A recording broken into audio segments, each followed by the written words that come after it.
I would like to call the study session to order.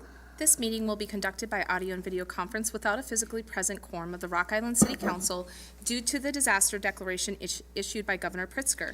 Because of this order related to COVID-19 health concerns affecting the state and the city, the mayor has determined that an in-person meeting at City Hall with all participants may not be practical or prudent.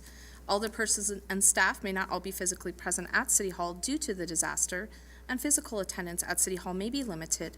To participate remotely during the public comment or public portion hearing of the meeting, please join by phone at 1-402-821-1270, PIN 549-237-421#. Thank you very much. Roll call. Alderperson Robinson. Present. Hurt. Gilbert. Present. Swanson. Here. Parker. Here. Poulos. Here. Healy. Here. And Mayor Tomes. Here. Thank you. Public comment. Looking at the audience, I don't think there's any out in the audience, but just in case, anybody for public comment? How about virtual? Hearing and seeing none, we will move on to the presentation. The food truck ordinance. Miles. Good evening, everybody. So I am still trying to get over this cold, so I'm going to be a little more nasally than normal, and I apologize for that. Tonight we're going to talk about mobile food units, which is the fancy way of saying food truck. And this is a subject that we have been talking about now for 1,000 years, it feels like, but a good long time. Weirdly enough, revisiting this post-COVID, I realized that I had written this ordinance I think 4 years ago, and then we had just kept editing it and talking about it. COVID hit and we never returned to it. Well, the time has come to return to it. So, a little background on this. When we say a mobile food unit, this is the kind of bureaucratic term that a lot of communities are using in their ordinances, and they're using it to make sure that they encompass a couple of different things. Basically both motorized and non-motorized things. So food trucks as well as food carts or food stalls, okay? So it's just a term that's more of an umbrella, but it includes both of these. We will use them somewhat interchangeably when we talk about them.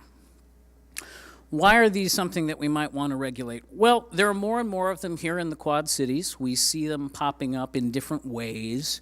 Not quite at the scale you might see if you were, say, in New York or LA, but still enough where we get questions about how we regulate them, and quite frankly, right now we don't have any answers to give.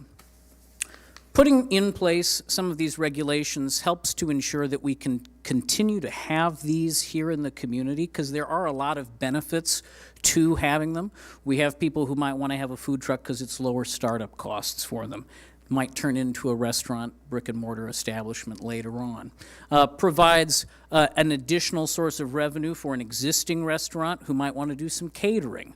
It's a good thing at a special event if you can wheel in basically everything you need and operate it all out of a contained truck. Also, it's a way that different businesses can work together. So we're all familiar with breweries inviting food trucks to set up next to them. They may not have a kitchen, but someone else does, and they can do a kind of mobile setup. There are some issues, though, and that's why these rules are important. We want to make sure that there's not any disruptions being caused, incompatible things where we wouldn't want them kind of taking up too much room. We also want to be mindful of conflicts that can arise between a food truck and a brick and mortar restaurant. We want to be sensitive to that concern. And we also want to make sure that there's some consistency in our licensing. We don't want to, do any sort of double penalty on businesses which are already operating within our existing framework. So, the point of this presentation is to touch on a few areas of regulation, make sure the council is basically comfortable with these, and then staff can take input tonight, put together a final draft of the ordinance, and bring it back to you for future consideration, okay? We don't currently have anything like this on the books. We do require that mobile food units have a food and beverage permit, but that's just a health and safety type of thing. The ordinance that we have drafted a ways back in time, lays out some definitions, how we might do permitting, licensing, the basics of how they should be located, how they should be separated from things. And what I'm going to cover here is kind of the time frame of their operation, where they can operate, some zones, and we'll talk about those, alcohol in this picture, and then the licensing fees. So, our three major neighbors, Davenport, Bettendorf, and Moline, are who we looked to just get some sense of what are our kind of Quad Cities neighbors doing.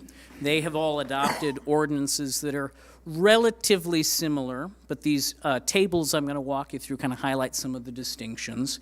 In terms of time requirements, these ordinances have laid out when food trucks or food carts or whatever are not allowed to operate. They're basically the middle of the night, right? So no surprises there. You can see that what we've decided to do, or what we're suggesting be done here, is that we sort of line up with Moline. So they're saying basically if you were operating in the evening, perhaps in an entertainment area where there's bars and other establishments, you're supposed to close up shop at 1. The thinking here, of course, instead of going to 2, is that you discourage people from lingering around at bar close. It's that kind of thinking. They have a slightly more complex rule about how long a food truck can stay in a given spot. We're suggesting a slightly more relaxed and easier to think about version of this, where we're basically saying that your maximum for a given location is 8 consecutive hours within a 24-hour period. It's basically a third of the day. The math is a little bit easier, and for someone to enforce that rule is a little bit easier than what Moline has, which is 6 hours, but no less than 30 minutes, and then every 2 hours afterwards you could come back. It's a little bit too hard to police. Location requirements. This is basically separation distances from different things. You can think about some of these as pretty straightforward. Distance from a food establishment, so how close to a brick and mortar restaurant can you get? We wouldn't want to see a food truck right in front of a long-standing Rock Island business. That seems a bit unfair. But we also don't want to make it so ridiculously complex for a food truck to set up shop that we can't easily measure the distance.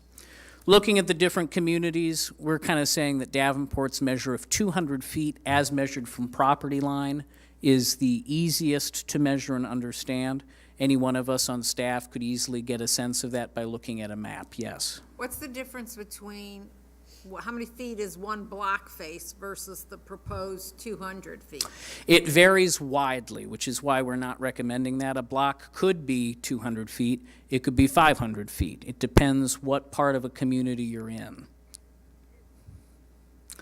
So we're trying to use a slightly more objective measure that's the same everywhere. Would you consider a waiver for that distance? I'm thinking honestly on my business. I've had food trucks come in for late night. I don't want to provide late night. Could I get a waiver for that? I think when we get to the mobile food unit zones, that might be where we could explore the answers to your question. Okay. So let's hold on and we'll return to that. No worries. Fast, so I- No, it's totally fine. I got a question also 1 about, a.m. to 6 a.m., I mean, Gotta ask I'm- why I'm- clearly you have a shutdown period. Is it 6 a.m. in the morning till 1 a.m. the following morning, or 1 a.m. in the morning until 6 a.m. in the morning? So That time that you see there is the hours where you're not to operate. Oh, okay, Your all right. breakfast, food truck, Okay, or fair coffee food. All right. Yep. I guess I just misunderstood the way you were writing that. I'm like, that doesn't seem like it's possible, but Yeah, it's the no operation hours is basically what that would say. So that's when you're not to operate. Make sense? thank you. Yep, no problem.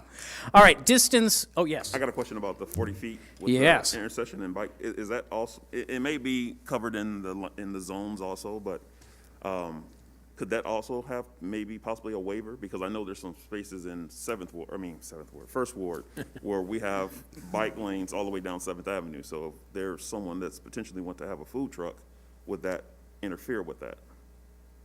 Again, if folks would like more waivers for this, we can certainly take that under consideration.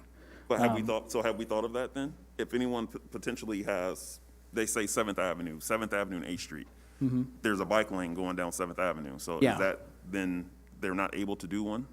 Within 40 feet of the intersection, that's what's proposed. So And again, that's for the, so, again, I don't want us to get too far ahead of ourselves here. So the thinking behind the distance requirement from an intersection or a bike lane, right? The idea here is a safety question. We don't want people congregating at a business activity near an intersection, right? So 40 feet away from that intersection is what we're talking about. But what about the bike lane? What are you considering the bike lane then? Because it says You're talking about intersection and established bike lane. bike lanes where they have Yeah. a drawn on the concrete bike lane? Right. So that means Seventh Avenue was out then. No one can put one on Seventh Avenue, because that's a bike lane on both sides. Yeah. That's what that would mean, yes. You don't have any kind of, like, visual where it's like showing like 40 feet from an intersection or 40 feet from the bike lane? Like a 'Cause I- visual in this presentation or the ordinance? We do not have Sign that. says Okay, no because nachos. I'm confused on this, and, yeah, I agree with, the whole street is a bike lane.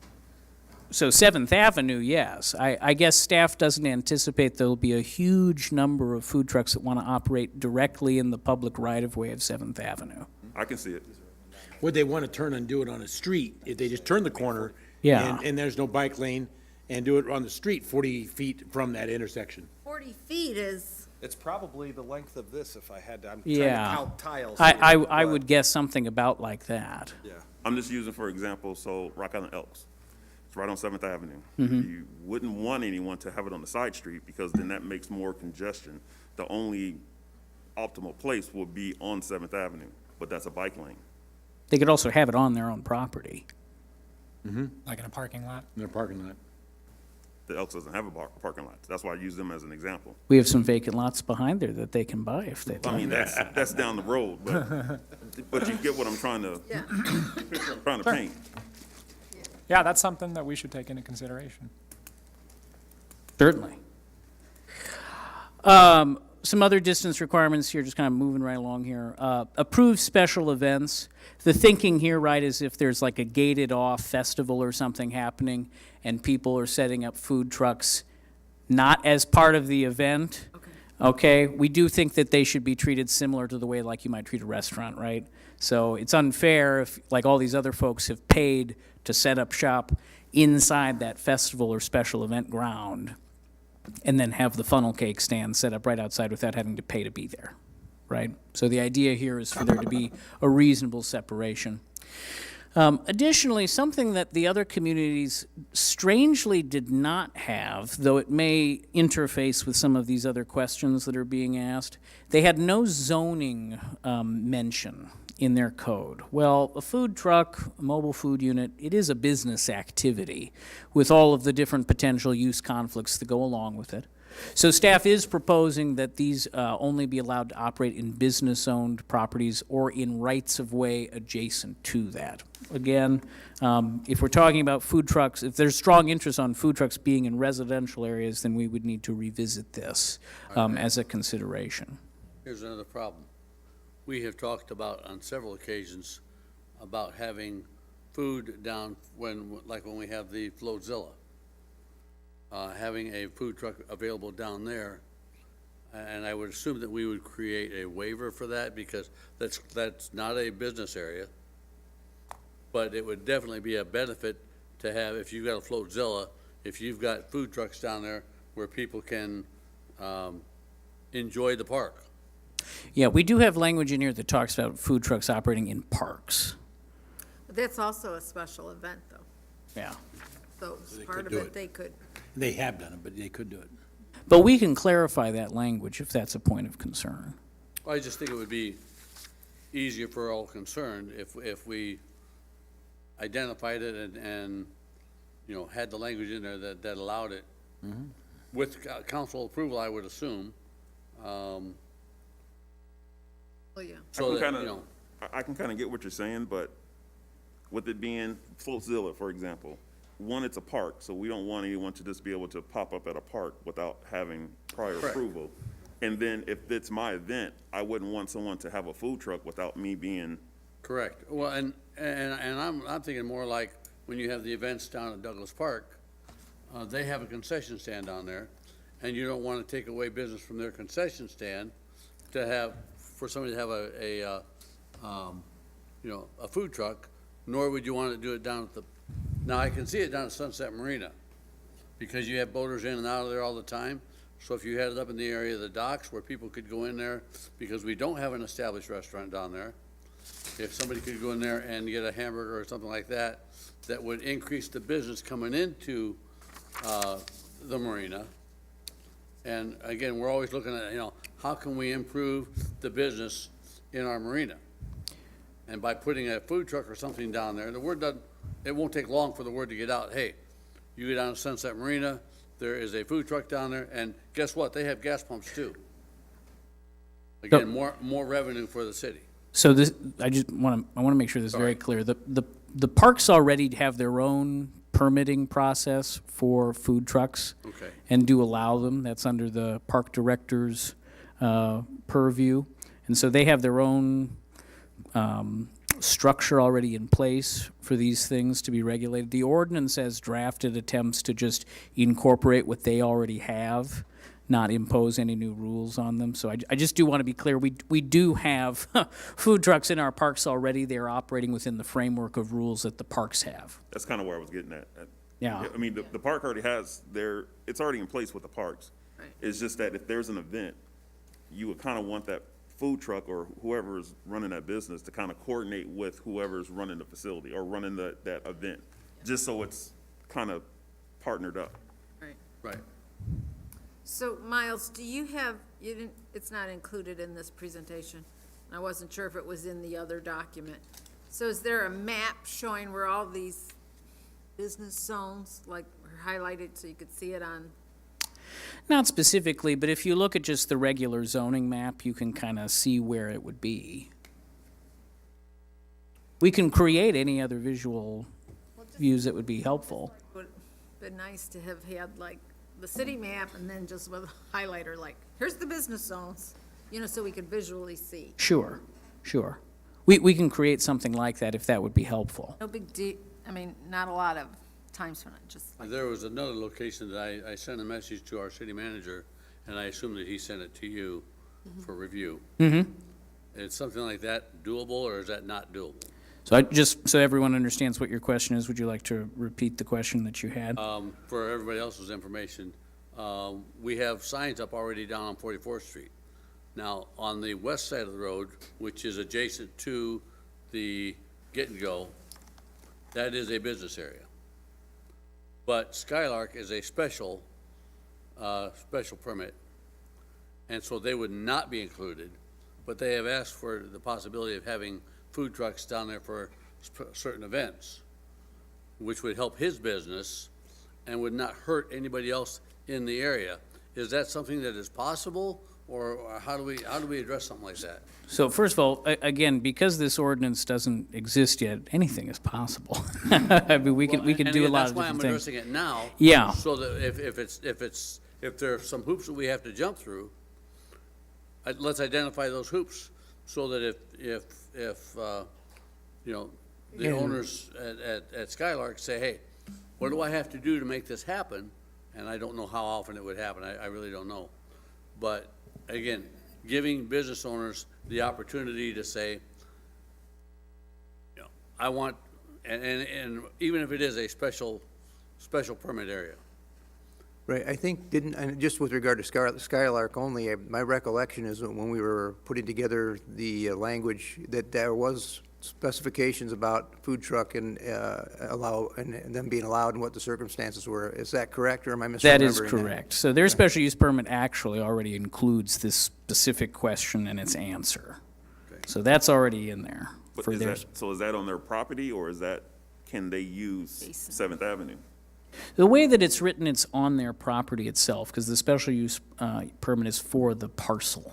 I think as he was interested, and that was at his request, I believe he wanted to be able to Yes, I have them think the out. idea was basically for special events, he'd be able to have a food truck like in his parking lot, adjacent to it. According to, if we propose this, he wouldn't be able to put it on the street because it'd be 40 feet from The an intersection. intersection. Yeah. I'm going to move on here and talk about what I mentioned to Alderman Healy. Something that Davenport does include in theirs, Moline and Bettendorf do not, but what we are proposing to include is something called a mobile food unit zone. Basically, this would be an area designated by the city council where those separation requirements, both from intersections but also from businesses, could be approved. So this could be applied to a block or a certain parcel. In the draft ordinance as of now, there are two specifically that staff are suggesting should be identified as these zones. One of them is the Pocket Park at 14th and 30th, which, as folks will recall, was designed to play host to food trucks and has like the electrical hookup for them and everything there available. The other is Arts Alley, which is a space where there's continuing discussion about how to activate it and the idea of including food vendors, yes. So do you mean like food trucks or food courts in Arts Alley or on Second Avenue? In this particular case, it means in Arts Alley, In Arts Alley. correct. Okay, so the only comment I have about that, because one of the things you asked for input on will be something about alcohol Yep. permits. Yep, So Arts Alley, is it not Icons that has that outside? it's their event space, the Iconic, yes. Yeah, I mean, I wouldn't want to impede on their, No, they use, once again, that's cafe style outside that door. It's really city land and Arts Alley from building face to building face in Arts Alley. So Icons really doesn't have any, I say ownership or rights outside that door unless they get permission to do But- that. it says they're supposed to be so many feet from, Correct, but that's where this MFU zone would come in. Yeah, except for in MFUs, and really, the Iconic is only in use when there's a special event. So it's not like putting a hot dog stand in front of Huckleberry's, for example, right, where Huckleberry's is open for during regular business and throwing a hot stand. No, it's a good question. Yeah. It's a good question. So the idea here would be then, if there were areas where we wanted there to be no separation requirements and the council was comfortable with that, then you would create such a zone. So Okay. how would say the Grand Prix, how would that work? It's a special event. It'd be a special event. The whole thing is a special event? So Yeah. if you Yeah. go up to. I believe the 7 council approves That's this, awesome. That's approves good. it every year as a one big special event, correct? Yes. As long as you don't punish someone there, absolutely. Yeah. So alcohol sales, as Alderwoman Gilbert mentioned, this is actually something where we want to do something a little bit different than our neighbors are doing because, in fact, it's already happening if you really think about it. So, the idea here would be that food trucks would be allowed to sell alcohol if they were associated with a brick and mortar business in Rock Island that already holds a liquor license, okay? I mentioned that this is already happening. Where is this happening? Thursday Night Groove in Schwiebert Park. If you've ever noticed, there's the tap-like trailer brought in by Bent River. It's a mobile food unit. It's selling alcohol. We actually already have this. We have had a discussion with the liquor commissioner about this, and really what we're trying to do here is just define something that's already happening and make sure we say that it's okay. The idea here as well would be that we're not trying to double penalize people. So if a food truck is in this category, we wouldn't be charging it any sort of extra special event fee if it's already basically operating with the liquor catering license. I believe it's a special use liquor license is I believe what the code calls it. So this is really just trying to make it possible for these operations to continue on because they're basically doing catering and they're tied back to a brick and mortar location with a liquor license. So if anything were to go wrong, there is enforcement action that can be taken. Davenport, Bettendorf, and Moline don't specifically allow this in their respective MFU ordinances, but if you've been to events in those neighboring communities, you too will have noticed that this same sort of thing is already happening. They just seem to gloss over it in their own ordinances, and we would feel more comfortable as staff if it was clearly defined. Yes. So this may be something for the Liquor Commission, but I'm thinking it's going in line with this. I know in different states, they have bars that are mobile units. Pedal pubs. Yeah. have we thought about that, how to incorporate that? Like I said, it may be something that the Liquor Commission has to do, but I mean, it's. I would invite the it's- liquor it's commissioner to not comment connected- on this. It's not connected with a Yeah. a place that has a liquor license. It's its own place. Yeah, before I hand it over to the liquor commissioner, I would just say that the point of this ordinance generated by the CED department is to not step out of our lane, which was really just about where mobile food units should be. The goal here was not to amend the liquor ordinance in any particular way No, I or to understand. introduce new things. It was purely to try to make compatible things that are already happening. Having said that, I believe that this kind of question has been asked before, and there has been some discussion about what the state of Illinois does or doesn't allow. And That's I why don't know asked if the question, liquor 'cause I commissioner know wants to fill I've seen a in. proposal for it, so that's. I Yeah, didn't know and if which it has ever been a came to while, you. and that person started in Moline with the Davenport, but never came here several years ago. But in that case, it's a BYOB. Those operates, number one, is that the people that operate in those units do not have the liquor license. They do not supply the liquor. It's strictly the individuals writing them bring their own drinks. And there's a lot of times restrictions on how many they can bring and what they bring. So this is different then. What I'm talking about in the proposal I seen, it's an actual trailer that sells Yeah, it's a alcohol. Oh, It's a okay, this is, mobile bar. I'm talking about the pedal pub No, type no, deal no, that no. Dylan mentioned. I'm talking, because I seen a proposal where someone has an actual trailer, and it's at an event, it can be at a whatever, and they sell That's right. alcohol out of the trailer. That's what I'm Right, referring and to. in this case, it is not allowed unless you have a liquor license, current liquor license in the city of Rock Island. It would not be allowed. So can I piggyback a question with all this? So the question would be, is would we require them to serve food to serve the alcohol? It depends on how we want to write it. That's what I'm asking. So if you are in this, it looks like you could sell strictly alcohol. If I have a liquor license, I could go out and I could just have a pop-up bar. Or would we require me to serve food in order to then serve the alcohol? Do you see what I'm saying? I do. For the sake of time, because I the see we're coming catering up on. license used to have that. Yes. So So as we come up on 6:30, and I do want to be just mindful of our time, I would suggest that this be something that staff kind of reconvene about and just kind of game out a little bit. I will say, if you've never done the Big Yellow Bike Pedal Pub, it is a lot of fun. In the case I did it in Des Moines, and in that particular location, you were not allowed to even drink on there, whether you brought it yourself or not. It was instead a thing where you were bar hopping, going from bar to bar with the bike, which quite frankly is fun enough. Some of those, they do have their own kegs. Many of those bikes are manufactured in the Netherlands, where the concept originates, and there you can drink while pedaling all the way through Amsterdam, and it's a great deal of fun, I am sure. God bless the Nordic countries. Oh, well, they're not Nordic, they're Dutch, they're Dutch. Close enough. So, Come close on, Miles. enough, yeah. Europe, it all blurs together. Anyway, licensing fees, again, kind of looking at the different communities nearby varies quite a bit. The way that this would work is there would be an annual just flat business fee. If you've got a food truck or a mobile food unit, you would just be paying a $100 business registration fee. Few reasons why this is important to have across the board.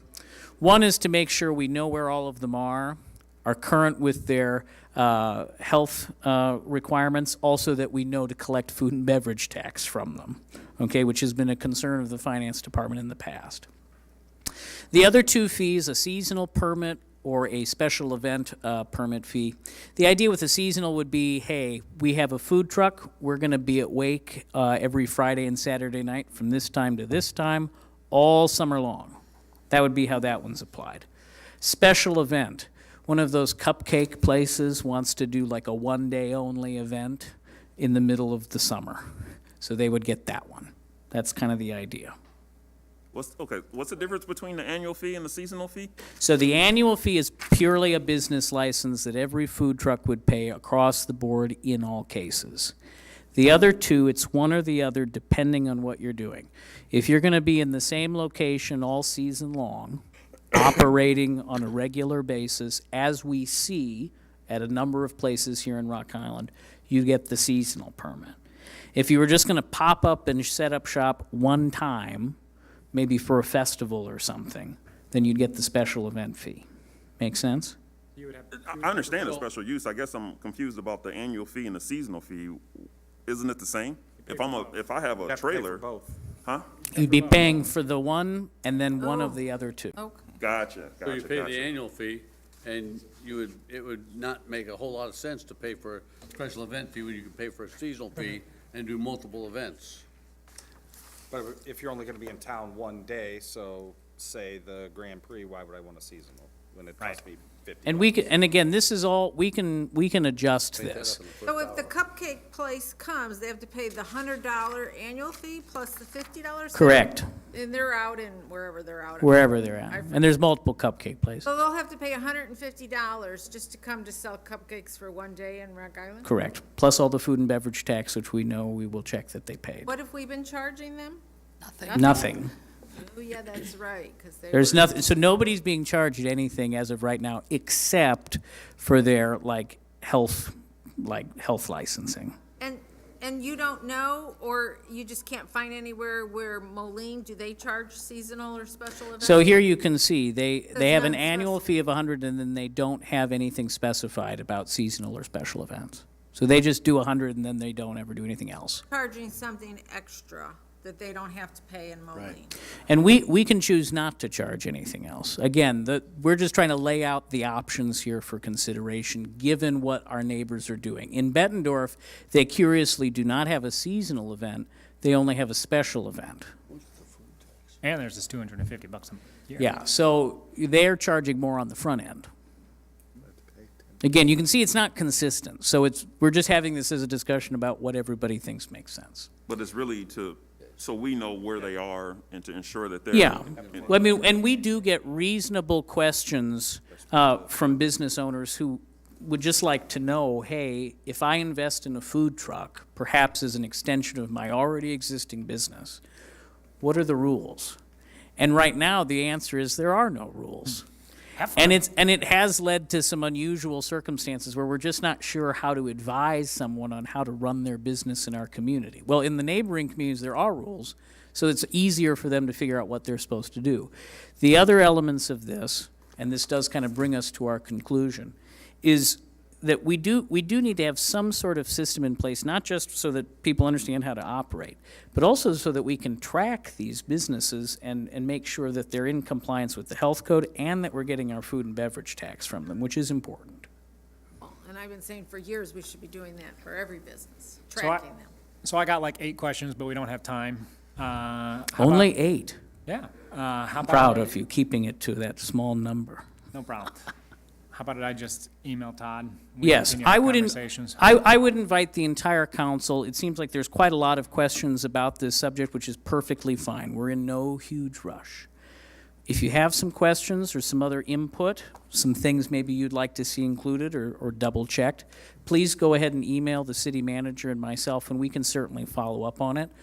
Staff have continued to tweak a draft ordinance, so we're also kind of talking internally about what we would like to see. Also, just for council, I want to add that the timing of this is perfect because we start all our permits and licensing renewals for the clerk's office May 1. So this would be a perfect opportunity to implement this if we So, want to do yeah, it if we this could year. get it done before April. April. So just So putting that that it out could- there for everybody. It'd be- I would just like to see some consideration for 7th Avenue, because I mean, that's a big strip of road, and for food trucks, that's a very high visible place. If you go off the side streets, then you're in the residentials, which that wouldn't qualify, correct? Unless perhaps the council is interested in having some sort of approval process for that kind of thing. It's all again, it's all open. Any suggestions, any thoughts The are other, real welcome. quick, and the other thing I was gonna bring up real quick on the alcohol deal. Yes. You have open container issues also, so, once again, that's, where we've seen the alcohol surveillance has been in special events, in a fenced-in area, where it's controlled and everything else, versus, open container and doing it out in front of your business. And letting them walk down the street, so to speak, even with food. And so that's a whole nother consideration. That creates a whole new problem. That's correct, so. Yep. Anything else? Let staff know what you think, and we'll go from there. Thank you, Miles. Thank you much. All right. 10 minutes. Oh, we got adjourned, don't we? Yes. Second. Move to second. trying to help. No discussion, I know you are. Yours. Roll call. Alderperson Gilbert, Aye. Swanson, Aye. Parker, Aye. Pulis. Aye. Healy, Aye. Robinson.